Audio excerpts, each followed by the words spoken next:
Hello and good morning, friends. Welcome back. Another day has arrived, and with it comes the Super Elemental Portal once more. And we jumped into the Red Elemental Portal this time around.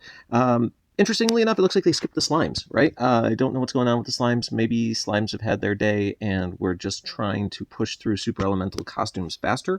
I don't know. Maybe we'll even see 2 Super Elemental costumes a month instead of a slime. I don't know exactly what their plan is, or what it is that they want to accomplish. But either way, our goal here today is to look at the new Super Elemental costume, which is gracing the portal. We have our friend Doxan today. He is going to be Rogue class now. What was he before? Oh, Fighter. Okay, well, I mean, I kind of like Fighter possibly more than Rogue, but let's see what else we got going on here. Just a reminder of the Super Elemental family bonus. 1 or more shields are enhanced to power gems each turn. This will be dependent on the number of fire heroes in your team. So if you have 1, it does 1. If you have 5, it will do 5. Obviously, it goes up per character you have. So with that in mind, understand that these power gems turn into what I like to call zappy tiles, or they will do 20 damage to a random opponent each turn. You can have a maximum of 5 of these, doing up to 100 damage to the opposing side. Now, this is not a particularly large amount of damage, and worse so as the power creep is moving forward, it's even less significant. I'm kind of surprised that they didn't address this in the costumes. Like, I think at this point, they need to be doing more damage in this, but they aren't, so that's fine.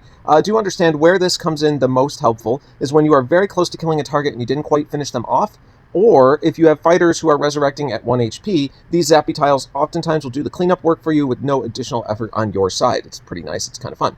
And then also, if you do a match with a power gem, it's going to explode to do 10 damage to all enemies. Once again, 10, super low. They should probably address that, but moving forward, that'll be a future update. So right now, they also have a passive in the Troop Mastery, which has a different effect for both the offense and defensive side of things. On the offensive side, your troops are going to deal extra elemental damage, which is pretty nice. It does an extra 150%. That's quite a bit. So it definitely makes your troop matches a little bit stronger and your tile damage more fun, which can be a lot of fun for mono teams. So just keep that in mind. You think those mono tiles hit hard before. Wait till you see plus 150% damage. Then also, on defensive side, it says that you will reduce the amount of damage from troops of the stronger element. In this case, being a fire enemy, he's going to reduce damage from frost troops by 25%. It's not a huge effect, but it is helpful for a little bit of survivability. All right, and then in our Aether Power, we have Special Boost. Special Boost is going to increase the damage of all special skills that this character casts for the first 6 turns by 30%. So, depending on how fast he is, which is apparently fast, you're probably going to get 1 special off in 6 turns. If you're incredibly lucky, you might get 2. So let's take a look at what this guy does.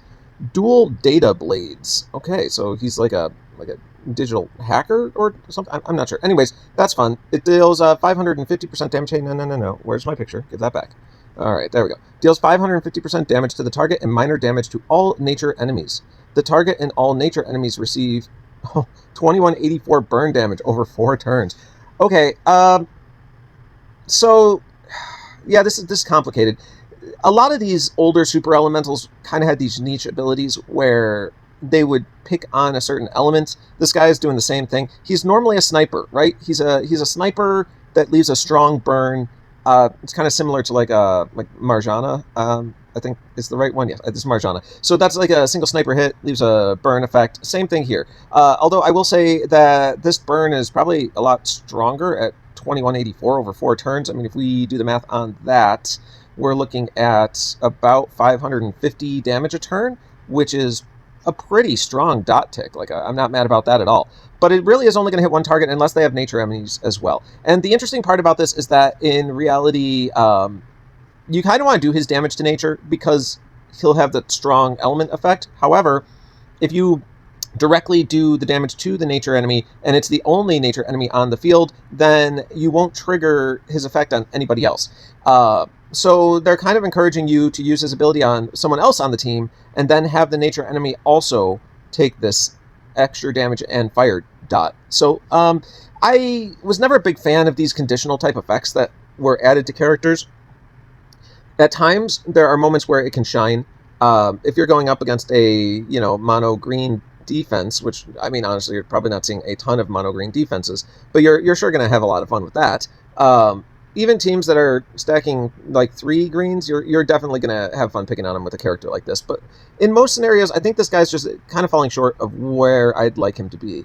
The good news is, if we ignore the conditional effects and just look at him as like a sniper type character, he's not that bad, right? So like, he's a reasonable sniper with a strong fire dot. Caveat there being that fire is kind of the toughest damage right now, because of all of the untold 1 characters out there that pick on fire and end up getting stronger and boosting their mana and all of that. Like, I understand fire's not necessarily the greatest stuff, but let's ignore that right now and just look at him as a character that's at fast speed, doing a 550% hit with a 1798 attack power here.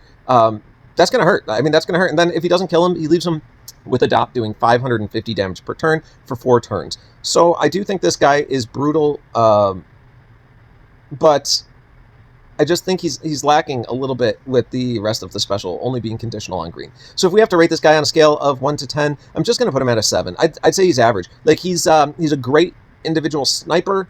You think his extra stuff could be kind of fun, but at the same time, very limiting. So, yep, let's just give him a 7 out of 10, and we'll move on to the next thing. Honestly, I'm more excited for costumes to come out for some of the later super elementals, which I think were a lot more interesting. So, that's it, guys. I hope you have a wonderful day, and we will catch up with you soon.